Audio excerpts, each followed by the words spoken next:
लोकांना कीर्तनात नाच वाटत नाही, उग वाटतं कीर्तन हे कीर्तनात नाचते होते वाटतं, कीर्तनात नको वाटतं. दुसरीकडं नुसता डीजे लागू दे की म्हातारी माणसं तर डीजे डीजे आता इथं नाचू नाही वाटत, बाकीकडे बरं वाटतं. इथला आनंद घेता आला पाहिजे.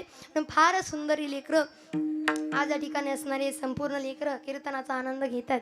हे काही काही लेकरं तर मनी सुद्धा भरत नाहीत, एवढी एवढीशी लेकरं. पण काय हो आनंद आहे, आनंद घेता आला पाहिजे. आणि खरा परमार्थ याच वयामध्ये केला पाहिजे. केला पाहिजे का नाही बाबा? केला पाहिजे का हो चोपदार? कोणत्या कोणत्या वयामध्ये केला पाहिजे? या वयामध्ये केला पाहिजे, या वयामध्ये केला पाहिजे. का हो विनाकरी बाबा? या वयामध्ये केला पाहिजे. आपण सगळं झाल्यावर देवाकडे जातो, सगळं सरलं की देवाकडे. आता देव देव करायचं आहे. अरे राहू दे, आता किती झालं हो, पिकलं पान झालं की देव देव आठवतो आपल्याला. नाही हो, तसा परमार्थ करूही नये. का? कारण पहा, परमार्थ खरं करायचं वय हे. म्हणून फार सुंदर असे साथ करणारे सर्व आपले टाळकरी